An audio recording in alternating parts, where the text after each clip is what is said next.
You violated the law. Pay the court a fine or serve your sentence. Your stolen goods are now forfeit. Surely there's been some kind of mistake. Then pay with your blood! Hello and welcome to Genshin Optimization, where we take a look at some of our favorite Genshin Impact characters and break down how they work and how to build them to maximize their usefulness on your teams. My name is Shimius, and today we're taking a look at Genshin Impact's first 4-star Pyro DPS, as I've been hoping to see for months now, the magical Genshin version of Phoenix Wright and copy-paste Ningguang, but with fire, Yanfei. Let's get right into it.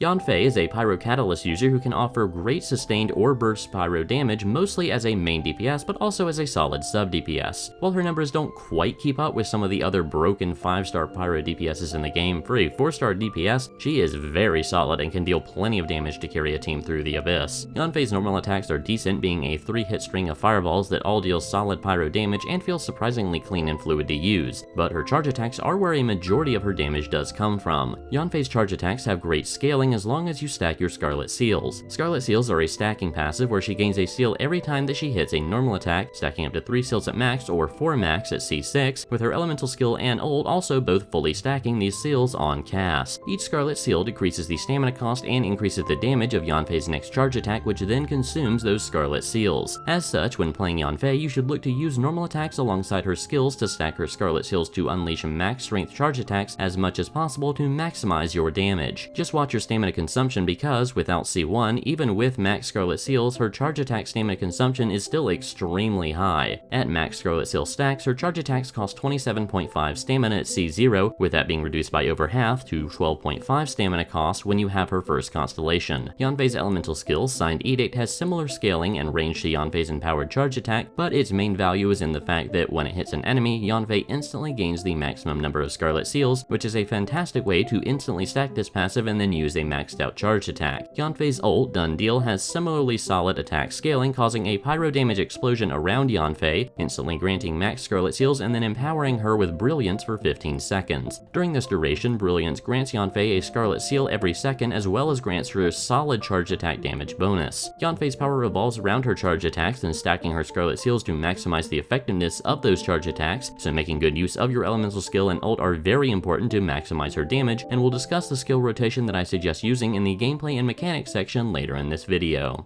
For now though, let's take a look at how you should be building Yanfei, as she has several good weapon options as a DPS Catalyst user. As far as the 5-star Catalyst options, pretty much all of them can work well on Yanfei, as they're all geared towards DPS characters. However, of those, Lost Prayer of the Sacred Winds is definitely the best for its high crit rate substat and elemental damage bonus passive. For most players that don't have any 5-star weapons though, Solar Pearl and Widsith are solid options as well. Solar Pearl gives decent crit rate as the substat, but the passive increases damage for everything except her charge attacks, which is very unfortunate since that's the main source of her damage. The Widsith has the same base attack as the Solar Pearl, but with crit damage as the substat. While I tend to personally value crit rate on most weapons more due to how much easier it makes it to hit the 60 to 70% crit rate sweet spot, crit damage is still a fantastic weapon substat. Its passive is also often better for Yanfei, but it's a bit inconsistent, having 3 different possible buffs it can grant when Yanfei enters the field, with the attack and elemental damage buffs being great and the elemental mastery buff being overall really good, but much more situational depending on the team that you're running Yanfei in. If you don't have either of those weapons though, the Blackcliff Agate Catalyst is a solid choice with the same base attack and crit damage substat value as the Widsith, but with a decent but even more inconsistent passive.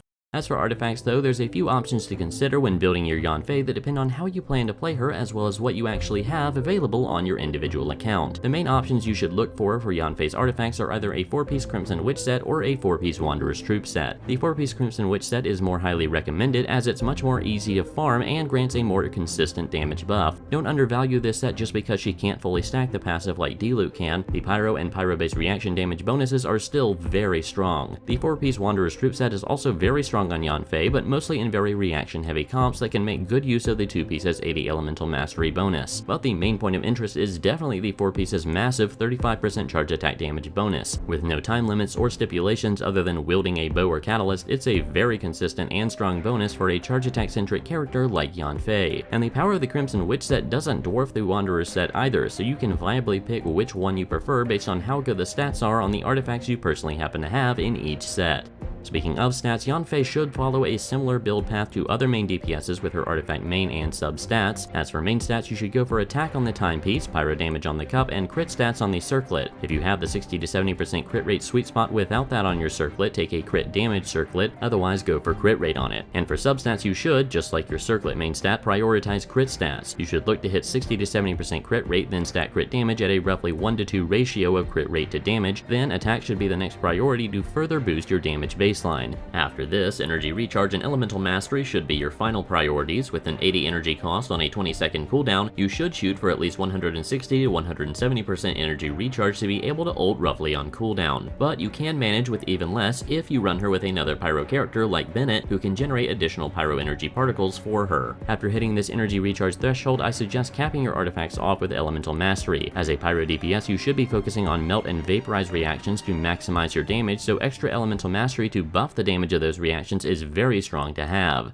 So then, let's take a look now at how to play Yanfei and what main skill rotations you should be using with her. As I've mentioned, a majority of Yanfei's damage does come from her charge attacks after stacking your Scarlet Seals, and your ult and skill on cast instantly stack your Scarlet Seals. Then, on top of that, your ult grants a Scarlet Seal every second for 15 seconds. As such, the main mechanic surrounding playing Yanfei is learning how to optimize your Scarlet Seal stacking to then maximize your charge attack centric damage. My suggested skill rotation when you pull out Yanfei is to initially use your ult, granting you Brilliance to help your Scarlet Seal stacking and buff your charge attack damage along with instantly stacking your Scarlet Seals. Right after you ult, you should charge attack, then use your elemental skill and charge attack again. Now that your skills are on cooldown, your Scarlet Seals will only come from your normal attacks and Brilliance passive. So at this point, you should be able to normal attack, wait a split second, and then charge attack with max stacks, and then repeat. Following this pattern should properly stack your Scarlet Seals so that each charge attack hits with the max Scarlet Seal stacks due to the length of her normal attack animation and charge attack startup time and in lag. Just practice this a few times and you should start to see the exact timing and begin to get the hang of it. However, just note that this pattern will have to change at Yanfei C6 when her max stacks go up from 3 to 4. However, my Yanfei is only C1, so I am unable to test what pattern you should follow to charge attack consistently at 4 Scarlet Seals. But most players also won't likely have C6 on Yanfei, so this shouldn't be an issue for most of you watching this video. However, for those that do have Yanfei at C6, adding one extra normal attack into the pattern should cover this change in theory.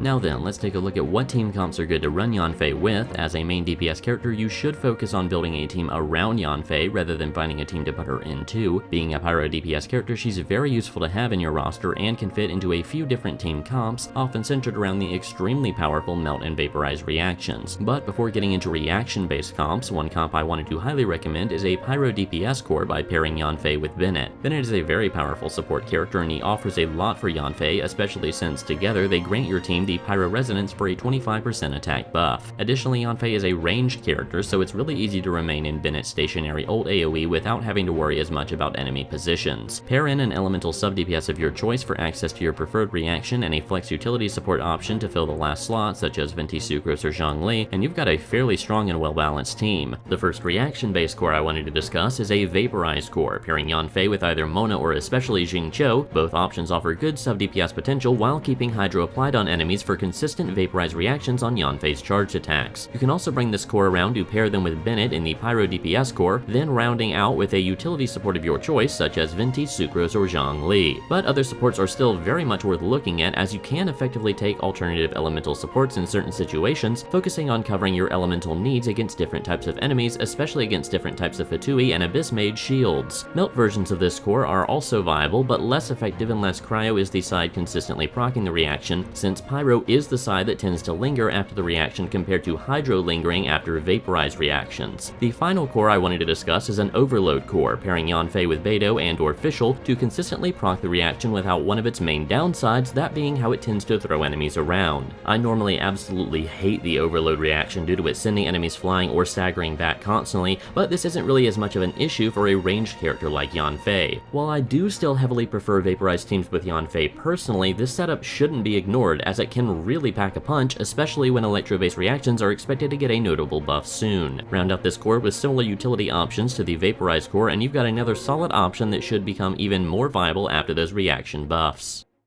And that's Yanfei, our first 4-star Pyro DPS character in Genshin Impact. I've been very excited leading up to her release, as this is a category of character that we haven't had in the game up until now, providing a character that free-to-play and low-budget players are much more realistically able to commonly get compared to the 5-star Pyro characters. Especially considering how good it is to have a Pyro DPS character in your roster, Yanfei just fills a slot that we've been desperately wanting to see in Genshin Impact. And she fills that slot really well. I'd mostly compare her to a mix of Klee and Hu Tao, having the Catalyst gameplay style and attack chain, but without Klee's clunkiness, as well as with the greedy charge attack focused DPS style of Hu Tao. She doesn't feel like something breathtakingly new or revolutionary, but she still carves out a super fun and unique playstyle that I greatly enjoy, potentially even more than my Hu Tao. Thanks so much for watching the video all the way through. Be sure to subscribe for more content like this, let me know in the comments who you'd like to hear me talk about next, and have a fantastic rest of your day.